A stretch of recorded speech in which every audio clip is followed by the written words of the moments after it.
Bismillahir Rahmanir Rahim. Last night we had discussed a few aspects in regards to Makkatul Mukarramah and some of the great qudrats and signs of Allah Tabaraka wa Ta'ala in the Haram of Makkah Sharif. One aspect that is extremely important is that when Allah Ta'ala gives us the tawfiq to go to these places, then always show a lot of respect and a lot of honor to Makkatul Mukarramah, to Madinatul Munauwarah, and not only Makkah Sharif and Madinah Sharif, but every aspect of deen. Allah Ta'ala is totally independent. Allah Ta'ala is not in need of anyone. And at any time, Allah Ta'ala can snatch His favors and His bounties away. So always make shukr to Allah Ta'ala. Haji Ahmad Nakhuda Saheb, Rahmatullah alayhi, he mentioned that there was a Pakistani person. And this Pakistani person, he wanted to reside in Madinah Sharif. But he used to get a pension. And his pension was only 300 riyals. So with 300 riyals, what can a person really do? A person can't even pay rent properly for 300 riyals. So he explained to one alim, whoever it must have been, and he was making dua to Allah Ta'ala, that Allah Ta'ala gives him the tawfiq, Allah gives him the ability to remain in Madinah Sharif. One day, after Asr Salah, he hears a voice. And the voice tells him that don't worry, your work has been done. Your work has been done. So this was actually Rasulullah Sallallahu Alaihi Wasallam. And when he came out of the Haram of Madinah Sharif, there was one Arab brother that was standing on one side. So the Arab person, he called him. And then he told him, see, there's my hotel here. Nobody told him anything. He said, see, there's my hotel here. And he said that you give me 100 riyals.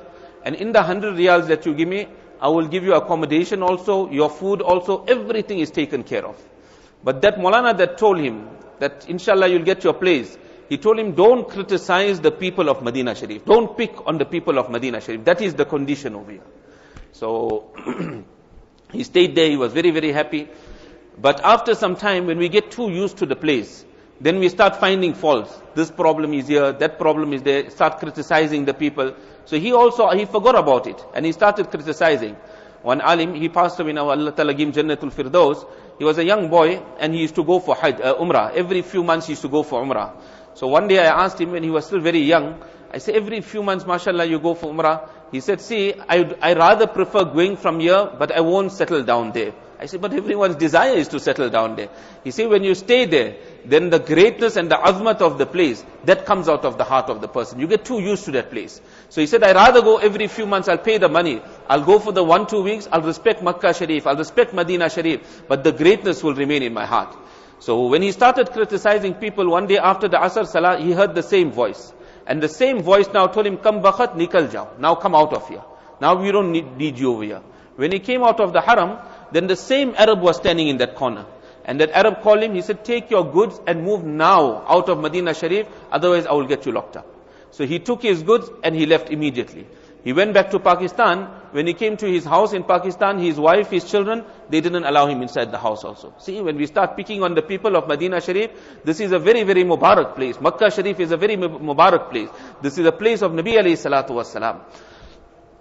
Some Pakistani women, they came to Madinah Sharif once. So while they were in Madinah Sharif, sometimes the ladies that are there in Madinah Sharif also, everybody has faults in them. Look at the good of the people, don't look at the faults of the people. So they clothing, dress picked up a little bit in the bottom. So they saw that they were not wearing pants. So they looked down upon them, that look at them, they're not wearing pants. They in Madinah Sharif, but they're not wearing pants here in Madinah Sharif. So that night, they saw Hazrat Aisha radiallahu anha in the dream. And Hazrat Aisha radiallahu ta'ala anha said, that don't worry, I will intercede for these women on the day of Qiyamah. These are the neighbors of Nabi Sallallahu Alaihi Wasallam. This is the family of Nabi Sallallahu Alaihi Wasallam. And we picking on the family of Nabi Sallallahu Alaihi Wasallam, the neighbors of Nabi Sallallahu Alaihi Wasallam, what right have we got? So we should be very, very careful in regards to this aspect. One very senior alim, he went for Umrah once. So he was in Makkatul Mukarramah and the bed was such that it was facing, the legs was facing towards Kaaba Sharif. There also we must be careful that how we sleeping, where our legs are facing, etc. So those people that were with him, they had turned the bed a little bit. So he doesn't face in the direction of Kaaba Sharif. So they found that he's folding his legs and he's sleeping whilst his leg is folded. So after some time, they asked him, they say, but why are you folding your leg? Why are you sleeping with your legs folded? So he said, don't you see it is also a little bit in the direction of Kaaba Sharif? They say, no, we turned the bed. The bed is not in the direction of Kaaba Sharif. We have turned it.